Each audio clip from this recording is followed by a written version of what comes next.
इसी का second question कह रहे हैं कि एक अपूर्ण मंदिर है जो बिना बना है, ठीक है, अभी बनने वाला है, अभी पूरा बना नहीं। उसमें ये कह रहे हैं कि मंदिर के आधार से 30 मीटर दूर स्थित किसी बिंदु से, सुनिएगा एकदम आराम से। सबसे पहले यहाँ पर एक मंदिर है, ठीक है, और इस मंदिर के आधार से, सूरज जी देखिएगा, मंदिर से आधार से, ठीक है, यहाँ तक, ठीक, मंदिर के आधार से दूर स्थित 30 मीटर की दूरी पर स्थित किसी बिंदु से, ये मंदिर के आधार से कितना मीटर दूर, 30 मीटर दूर स्थित किसी बिंदु से उन्नयन कोण 30 है। किस पे 30 है? तो जो मंदिर अभी बना नहीं है उस पे 30 है, यानी यहां से जब हम यहां तक देख रहे हैं तो इसका कितना हो रहा है, 30 डिग्री हो रहा है। फिर आगे बोल रहा है कि मंदिर कितना ऊंचा और बनाया जाए। ये जो मंदिर है, ये मंदिर को कितना ऊंचा और बनाया जाए, तो हम मान लेते हैं कि उसको 100 ऊंचाई तक और बनाया जाए। मंदिर कितना ऊंचा और बनाया जाए कि उसी मंदिर पर उन्नयन कोण 45 डिग्री हो जाए। उसी मंदिर पर उन्नयन कोण कितना हो जाए, 45 डिग्री हो जाए। अब ध्यान से सुनिएगा, और इसमें पिछले वाले क्वेश्चन में हमने √3 की वैल्यू नहीं रखा था, लेकिन यहाँ पर √3 की वैल्यू हमको रखना पड़ेगा, क्योंकि क्वेश्चन ऑलरेडी कह रहा है कि आपको √3 की वैल्यू 1.732 रख लेना है, ठीक है। आइए क्वेश्चन को सॉल्व करते हैं। मानेंगे, माना मंदिर को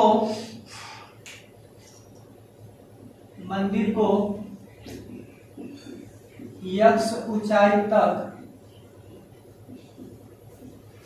बनाने पर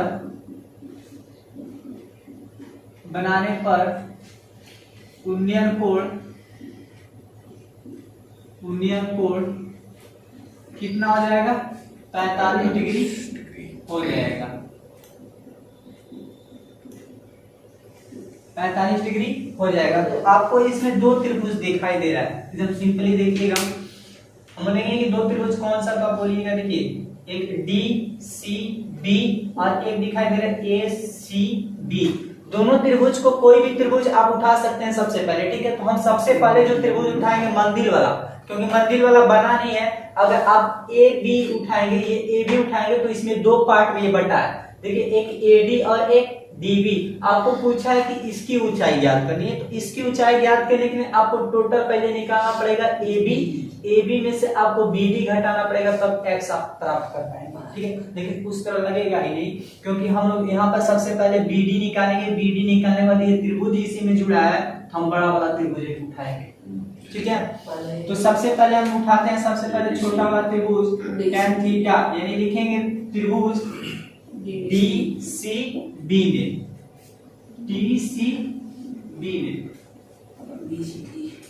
tan theta is equal to क्या लिखेंगे, DB अपॉन BC, यानी लिखेंगे BD upon BC।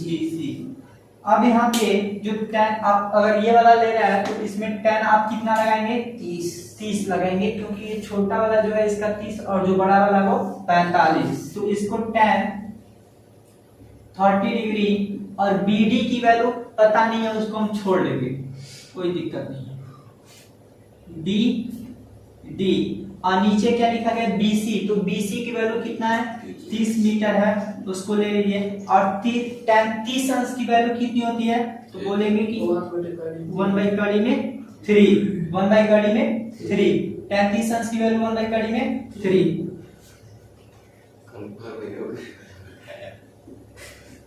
DD upon 30 का गुणा 1 में करेंगे कितना होगा, 30। इसका गुणा इसमें करेंगे तो कड़ी में 3 गुणे B और D। अब ये गुणा में इधर भेजेंगे तो क्या हो जाएगा, भाग, यानी BD इज इक्वल टू 30, और जब भाग आएगा तो नीचे क्या हो जाएगा, कड़ी में 3 BD, ध्यान दीजिएगा BD। अब यहाँ पे जब नीचे आया है तो इसको हमको गुणा करना पड़ेगा, ठीक है। जब गुणा करेंगे, इसी पे मार दे रहे हैं गुणा, इसका गुणा इसमें करेंगे तो मिलेगा 30 कड़ी में 3, और जब नीचे का गुणा नीचे में करेंगे तो 3 दहा में 30, यानी मिलेगा 10 कड़ी में 3 मीटर।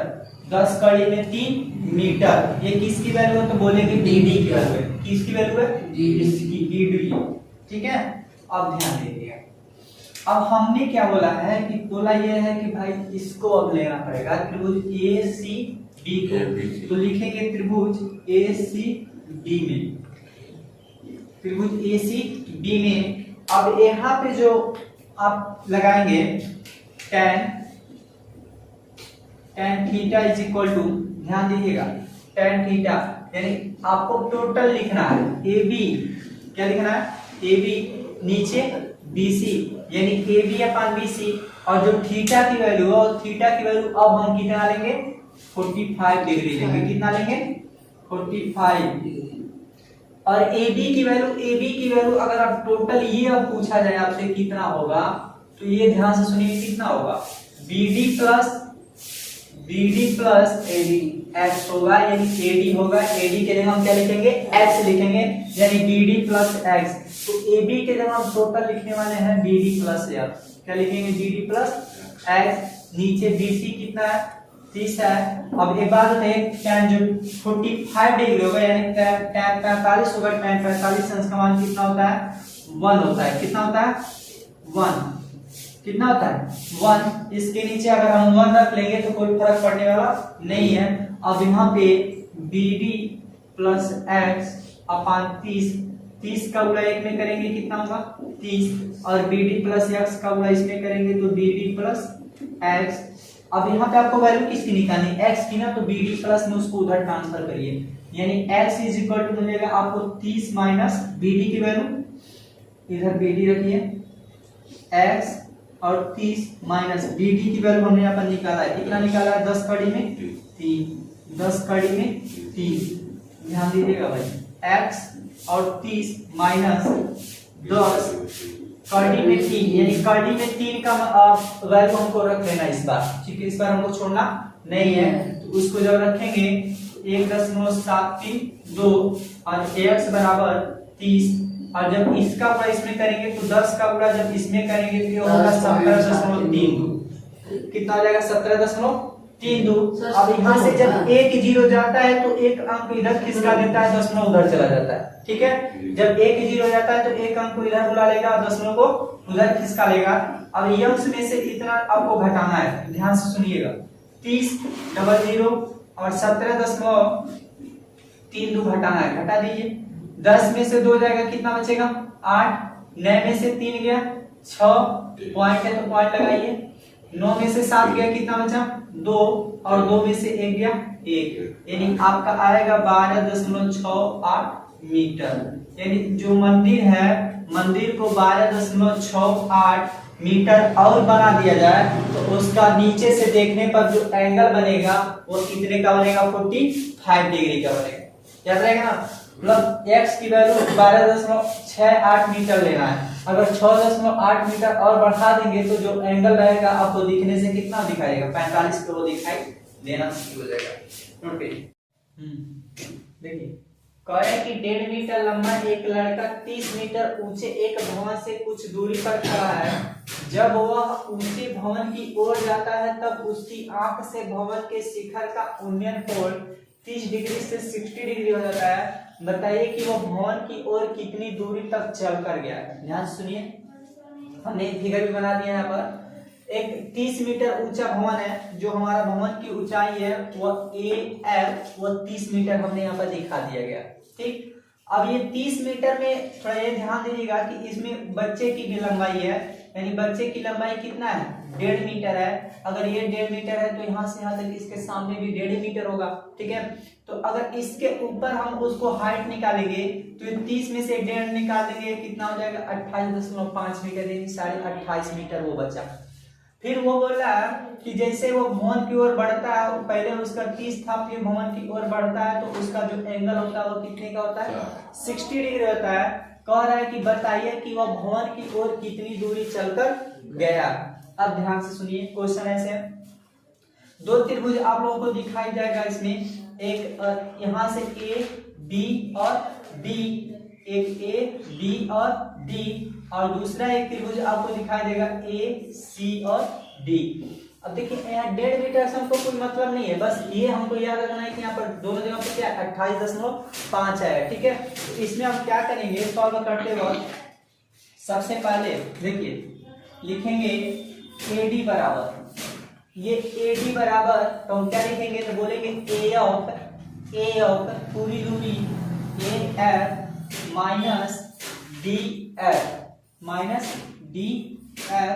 तो अब यहाँ पे जब वैल्यू रखेंगे तो AF की वैल्यू कितना है 30 मीटर, 30 उसको रखेंगे, माइनस DF की वैल्यू कितना है तो 1.5 मीटर, यानी AD की वैल्यू कितना निकलेगा भाई, तो बोलेंगे 28.5 मीटर, 28.5 मीटर। ठीक है, अब देखिए त्रिभुज कौन सा लगाएंगे, सबसे पहले एक बड़ा सा त्रिभुज हम देख रहे हैं कि ABD, हम लिखेंगे त्रिभुज ABD में। अब ध्यान दीजिए कि जब त्रिभुज ABD आप लगा रहे हैं तो उसमें क्या लगाएंगे, एक लंब है और नीचे क्या है आधार है। ठीक है, तो tan लगाएंगे, यानी लिखेंगे tan theta is equal to AD upon BD।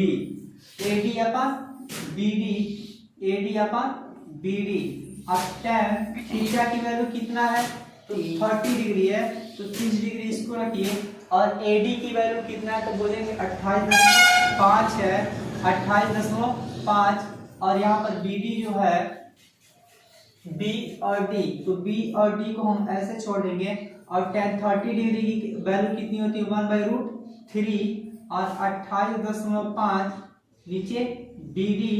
अब BD का गुणा इसमें कर देंगे तो BD बराबर आ जाएगा, इसका गुणा इसमें करेंगे तो मिलेगा 28.5 कड़ी में 3 मीटर। इस चीज को याद रखिए कि BD की वैल्यू आपका कितना है 28.5 कड़ी में 3 मीटर। ठीक है, उसके बाद ये BD पूरा टोटल यहाँ तक ये वैल्यू है, ध्यान दीजिएगा, ये BD यहाँ से यहाँ तक जो टोटल वैल्यू कितना है 28.5 कड़ी में 3 मीटर। ठीक है, अब क्या करेंगे, पुनः त्रिभुज एक छोटा वाला त्रिभुज दिखाई दे रहा है ACD, हमको क्या करना है CD और BD के निकालना, अगर वो निकल जाएगा तो हमारा इजीली हो जाएगा। पुनः त्रिभुज ACD में जब त्रिभुज ACD लगाएंगे तो इसमें क्या है, ध्यान दीजिएगा, tan 30 degree is equal to AD upon CD। tan 30 की वैल्यू कितना है तो बोलेंगे 60 डिग्री है, और AD की वैल्यू कितना है तो 28.5, और CD की वैल्यू कितना है तो नहीं पता, तो उसको इसमें क्या करेंगे छोड़ देंगे। ठीक है, अब ध्यान से सुनिए, tan 60 अंश का मान कितना होता है तो कड़ी में 3 होता है, tan 60 अंश का मान कितना होता है कड़ी में 3। अब यहाँ पे 28.5 और नीचे लिखा है CD, इसके नीचे हम क्या मानेंगे A, इसका गुणा इसमें करेंगे तो मिलेगा कड़ी में 3 CD और 28.5, ये भाग में है, ध्यान सुनिएगा, भाग में इधर जाएगा, गुणा में इधर जाएगा, क्या हो जाएगा भाग, यानी CD बराबर 28.5 बटा कड़ी में 3। ध्यान से सुनिए, दो वैल्यू आपने निकाला, एक BD निकाला, एक CD निकाला, एक BD निकाला और एक क्या निकाला CD। आपको क्या चाहिए, आप ये वैल्यू चाहिए, क्या वैल्यू चाहिए, ये वाला कितनी दूरी तक चलकर गया है, मतलब ये वैल्यू आपको चाहिए। तो आप क्या करेंगे, ये टोटल जो BD है, BD में से आपको CD क्या करना पड़ेगा, हटाना पड़ेगा।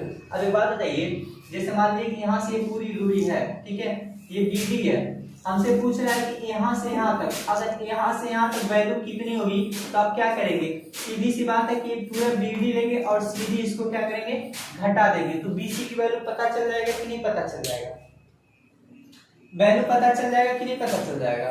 आगे इसमें क्या करेंगे, थोड़ा ऐसे देखिए, हम लिखेंगे कि BC is equal to BD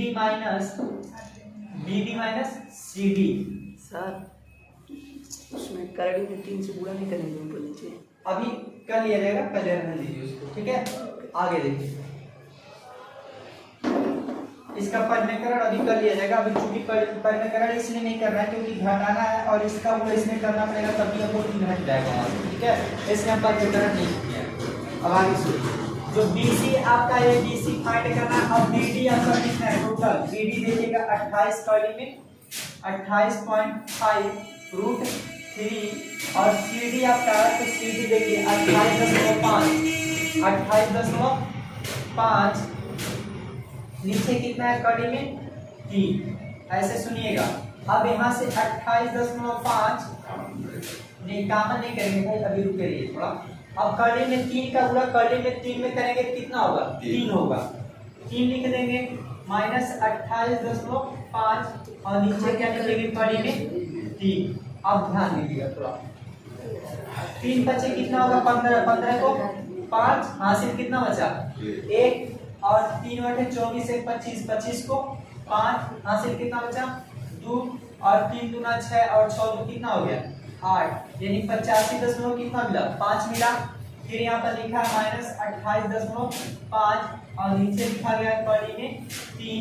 अब थोड़ा ध्यान दीजिएगा, थोड़ा और है बस, ज्यादा नहीं थोड़ा सा। ये 85.5 में से 28.5 आपको निकालना है, तो 5 में से 5 निकालेंगे कितना बच जाएगा 0। अब यहाँ पे ये तो 0 हो गया। अब यहाँ पे 5 में से 8 नहीं जाएगा, हासिल ले लेगा 15 में से 8 गया कितना बच गया 7 और यहाँ पर 7 और 7 में से 2 गया कितना बचा 5 और नीचे है कड़ी में 3। अब इसको हटा देंगे तभी कोई दिक्कत नहीं होगी। अब बाबू आपको करना है परिमेयकरण, ठीक है। अब क्या करना है परिमेयकरण, यानी BC बराबर इतना मिला है तो BC लिखने के बाद 57 बटे कड़ी में 3 और कड़ी में 3 से क्या करना है डबल गुणा कर देना है। अब यहाँ पे 57 कड़ी में 3 ये हो जाएगा 57 कड़ी में 3 और कड़ी में 3 का गुणा कड़ी में 3 से करेंगे कितना होगा 3 हो जाएगा। अब क्या बार में काटता है इसको 3 से अगर डिवाइड करेंगे तो ध्यान दीजिए 3 1 9 3 2 27 3 9 27 यानी 19 का कितनी बार में इसका आंसर आएगा 19 कड़ी में 3, यानी BC की वैल्यू कितना आएगा 19 कड़ी में 3। अगर ये आंसर नहीं लेगा तो इसको पॉइंट में देंगे। पॉइंट में क्या करेंगे कि BC बराबर लिख लेंगे 19 गुणे 1.732 और जब गुणा करेंगे तो इसका आंसर क्या आएगा गुणा करके चेक करके यहाँ पर लिख लेंगे, ठीक है। जो आंसर आएगा वही हमारा क्या होगा आंसर। आपको अगर वैल्यू नहीं है यहाँ पर छोड़ देंगे तब भी आपका आंसर सही है, अगर नहीं आना है तो मल्टीप्लाई करके यहाँ पर आप लिख सकते हैं, ठीक है। क्योंकि यहाँ पर √3 में ये नहीं बोला है कि √3 का वैल्यू इतना रखना है, इसमें √3 का वैल्यू रखकर आंसर नहीं लाया है। आप लोगों को अगर लाने की जरूरत होगी तो वहाँ पर √3 की वैल्यू लाकर क्या कर लेंगे मान निकालेंगे उसका, ठीक है। ये आपके क्वेश्चन का आंसर है। नेक्स्ट क्वेश्चन पे आते हैं।